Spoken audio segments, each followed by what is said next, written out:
Le bureau ovale, le ton est au départ modéré. Vous et vos soldats avez été incroyablement courageux. Pourtant, très vite, la conversation s'envenime. Lorsque Volodymyr Zelensky explique ne pas vouloir faire de compromis, il est attaqué par le vice-président américain. Monsieur le Président, si je puis me permettre, je trouve ça irrespectueux que vous veniez dans le bureau ovale faire notre procès devant les médias américains. À l'heure actuelle, vous obligez les recrues à aller au front dans votre pays car vous n'avez plus de force vive. Vous devriez remercier le président pour ce qu'il fait. Vous êtes déjà venu en Ukraine pour savoir de quoi vous parlez? Venez, ne serait-ce qu'une fois. Le président ukrainien ne se démonte pas. Donald Trump le sermonne alors, à son tour. Vous vous sentez à l'abri derrière votre bel océan, mais vous sentirez la guerre un jour. Vous n'en savez rien. Ne nous dites pas ce que nous devons ressentir. Nous essayons de régler le problème. Ne nous dites pas ce que nous devons ressentir. Vous n'êtes pas en position de dicter ça. Vous n'êtes pas en position de dicter quoi que ce soit. Durant plusieurs minutes, la tension est extrême. Vous n'êtes pas en bonne position. Vous n'avez pas les cartes en main. Avec nous, vous les avez. Mais là, vous jouez avec la vie de millions de gens. Vous jouez avec la Troisième Guerre mondiale. Vous devez être plus reconnaissant. Vous n'avez plus la main. Avec nous, vous l'avez encore. Le président américain tente une dernière plaisanterie. Bon, je crois que vous en avez vu assez. Ça fait un sacré moment de télévision, en tout cas.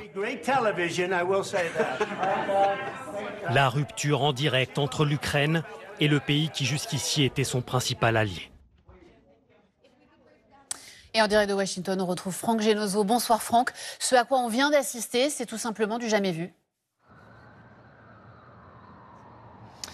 Oui, je peux vous dire que ce midi, tout Washington est sidéré par la scène qui s'est déroulée tout à l'heure dans le bureau ovale. Une scène inédite en matière de diplomatie internationale. Deux grands alliés qui se déchirent sous les yeux du monde entier. Et le président ukrainien sermonné à plusieurs reprises par Donald Trump, comme il le faisait dans ses émissions de télé-réalité. Alors, quelles conséquences? Eh bien, info numéro 1 cet après-midi, la conférence de presse commune que les deux hommes devaient donner est annulée. Info numéro 2, Volodymyr Zelensky a quitté précipitamment la Maison-Blanche. Et puis, information numéro 3, Donald Trump, à l'instant, annonce stopper les négociations de paix avec l'Ukraine, ce qui sera immanquablement interprété comme une bonne nouvelle du côté de Moscou.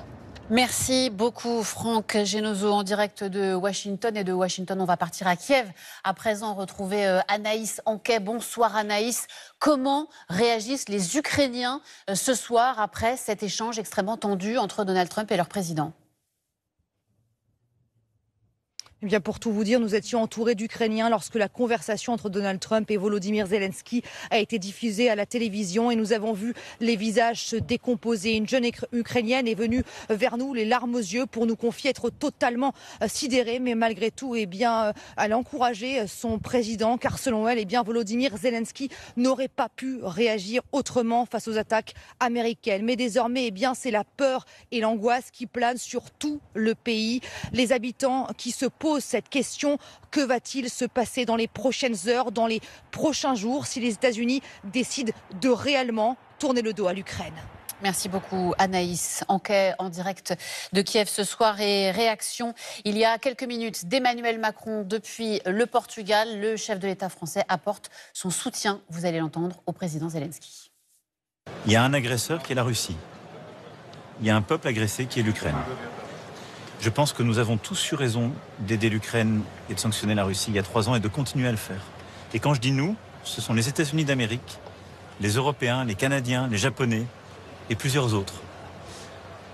Et que c'est cela. Et qu'il faut remercier tous ceux qui ont aidé et qu'il faut respecter ceux qui depuis le début se battent.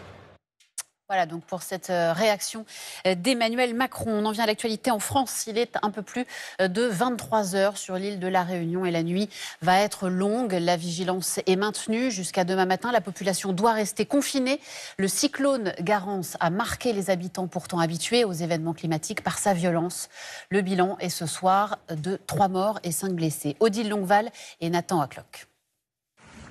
Du mobilier transformé en puissants projectiles.